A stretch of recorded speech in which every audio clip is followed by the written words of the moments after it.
Hey creeps, have you ever had a project idea that wasn't entirely necessary, but you wanted to try just because? This project falls into that category and has been living rent-free in my mind for months now. In this video, I'll be applying custom stickers, but not those types of stickers, rather Cricut vinyl to a Love Paint and Stitches bag that I have to give it a new look. Love Paint and Stitches is one of my favorite bag companies, and they're probably most known for their iconic pumpkin bags, but they also do things like rugs, wallets, t-shirts, and pins. I'll be sure to link their website in the video description so you can go check out their shop. I'm excited to experiment with a material that I often use in a different way, all while promoting a small business that I adore. Welcome to the channel, the place to come for spooky DIY home and lifestyle content all year long. Let's go update a Love Paint and Stitches bag.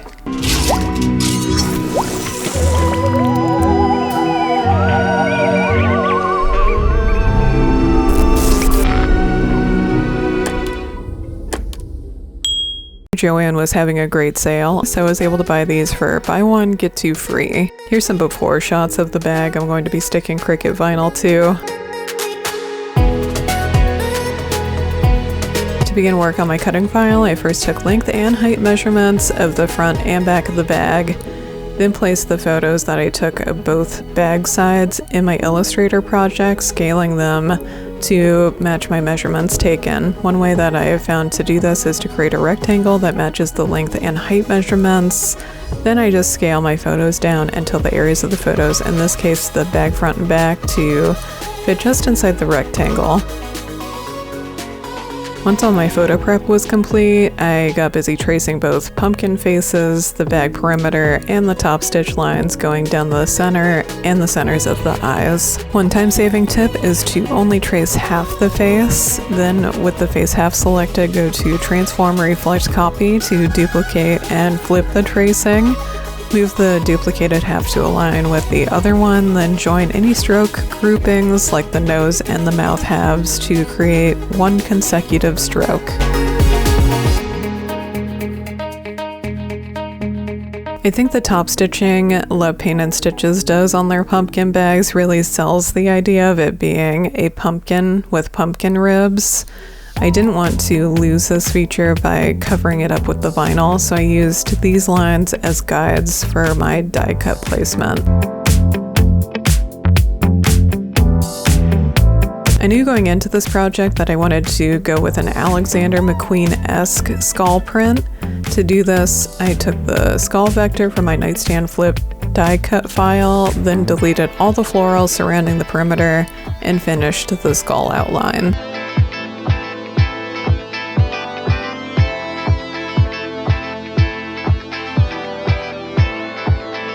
After playing around with print concepts, I thought it would be cool to add some hearts to the skulls as eyes and as additions to the overall print layout.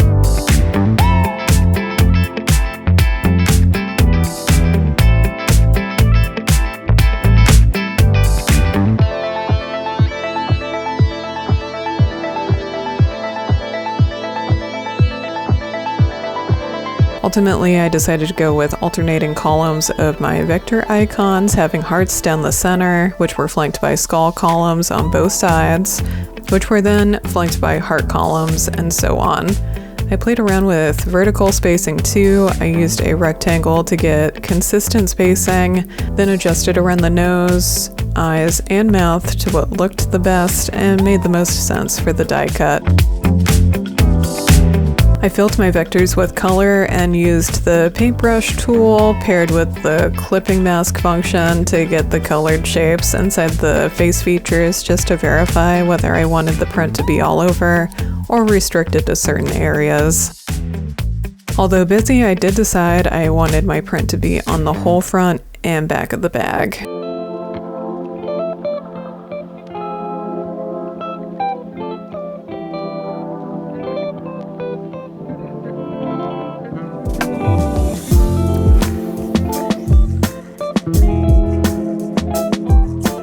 With that decision made, and my vectors arranged where I wanted them to be, I then began to modify the vectors overlapping with the eyes and the mouth so that there would be about 1/8 of an inch of vinyl separating the two. To do this, I made 2 line segments 1/8 of an inch apart where the vector intersects with the eyes or mouth. To save time, I selected all my line segments around one eye and went to transform, reflect, then copy to use these lines for the other eye as well. With my line segments, skull vectors, and eye shape selected, I selected the outline tool in the Pathfinder menu, then changed my transparent stroke color to black to make the strokes visible again. To begin deleting the unnecessary line segments, I first ungrouped my eye grouping, then went in and deleted everything in between my line segments and joined each skull's perimeter.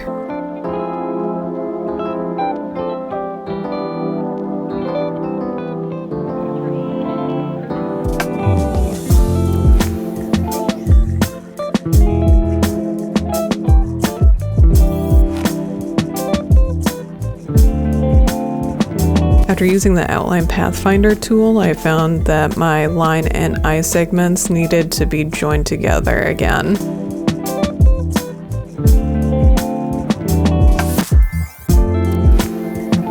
To make my color wedges, I duplicated one of my pumpkins and deleted all the interior details with exception to the vertical reference lines. I then rearranged the reference lines, then selected the divide option in the Pathfinder menu.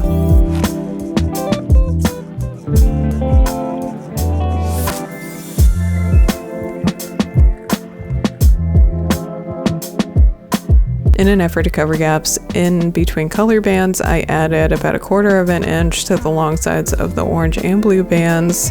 Then, with all but the center band selected, went to transform, reflect, copy to mirror the side bands. Before exporting my SVG files for Cricut Design Space, I first made sure to arrange and group my bands and pumpkin faces in the way that I wanted them to be cut. Then, with each grouping selected, used the Outline Pathfinder tool, then went to Object Compound Path Make. These steps keep your vectors arranged in the way you intended, otherwise Cricut will read each vector as an individual item and rearrange them in the most material efficient way. To export, I just dragged each vector grouping to a different workspace and went to File, Export, Export As to be able to name the file and choose the preferred SVG file type. After logging into Cricut Design Space, I went up to New Project in the top right corner, then uploaded my files.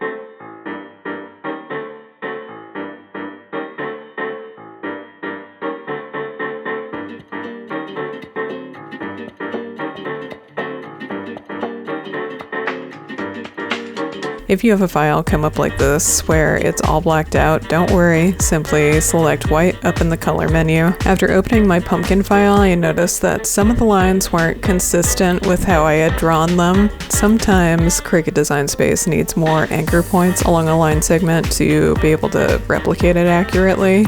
To fix this, simply go back to the Illustrator file, go to the drop-down menu for the pen tool, and select the anchor point tool.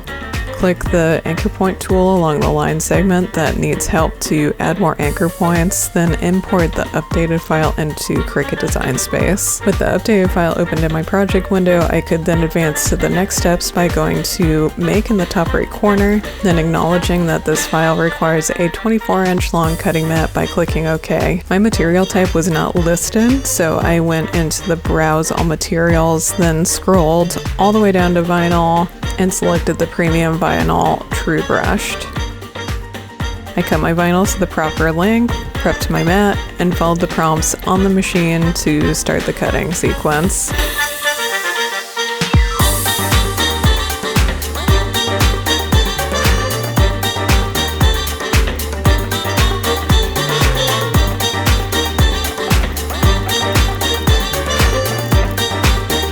I repeated these steps for each of the color band groupings as well.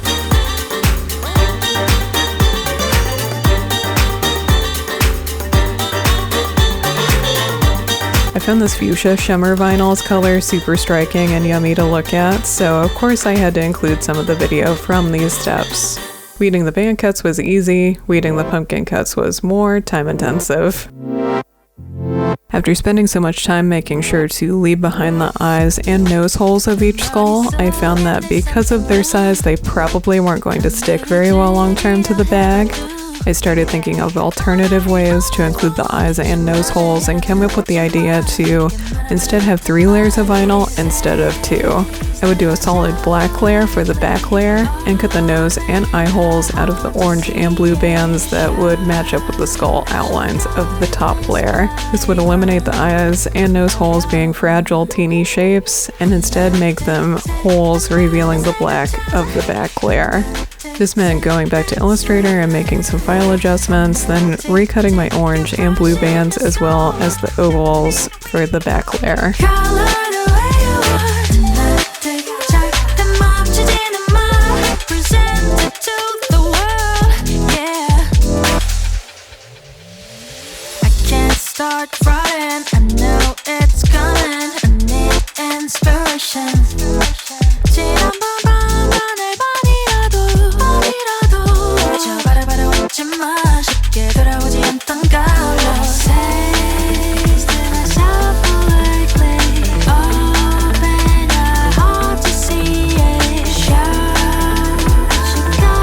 I then removed the eyes and nose cuts from the front layer and used a craft knife and ruler to cut away any overlapping with the outlines of the eyes or mouth.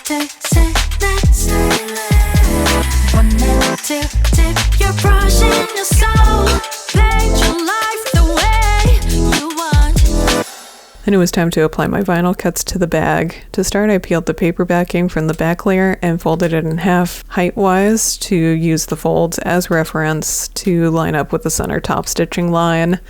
Getting this piece centered on the bag was more challenging than I thought it would be, as you can see from all my attempts.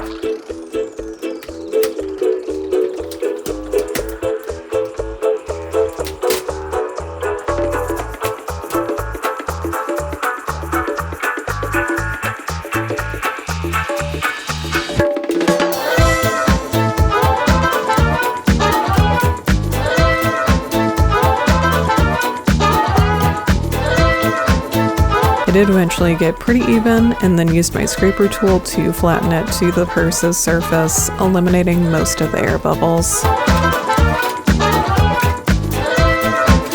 In hindsight, I should have made reference notches along the edges of the back layer to match up my color bands to avoid gaps. My strategy was to apply the pink, green, and purple bands to both sides of the bag and then stick the orange and blue bands to the back of my top layer since I had to line up the eye and nose holes on the orange and blue bands to the skull outlines of my top layer. Not realizing that I had some of this nifty transparent transfer tape on hand, I decided it would be a good idea to wing it, as they say, and rely entirely on my precision like dexterity to line up and lower my top layer onto each band perfectly, all while not having the rest of the decal touch and consequently stick to everything else. You can see a few highlights from that chaos reel here.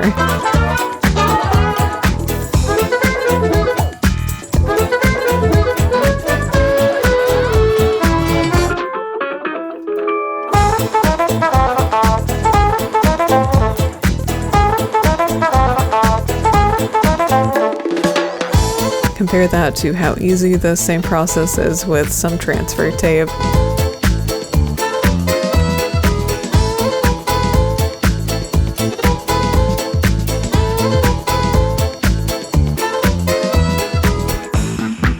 I've gone on so many adventures with my pumpkin bags from Love Paint and Stitches, including trips to the Pumpkin Patch and Salem, Massachusetts, to name a couple. Their bags are so durable and in my opinion the perfect size where they're big enough for all the necessities plus a little more, but not so big that you end up carrying a bunch of unnecessary stuff you don't need.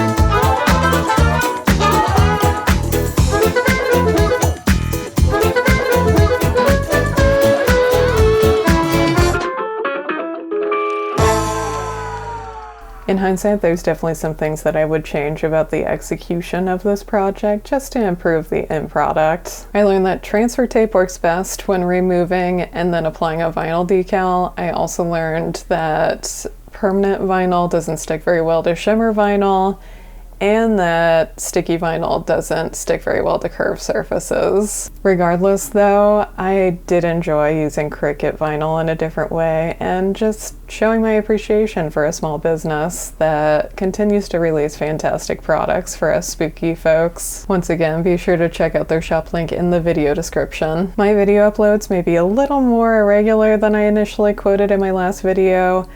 I'm suspecting that the next one will go up sometime in July, which will feature Midsummer Scream convention content, so be sure to subscribe to stay tuned for that. Also be sure to ring the bell so you're the first to know when that video comes out. Thank you as always for visiting my creepy craft corner of the internet and for watching till the end. Now let's see those final shots.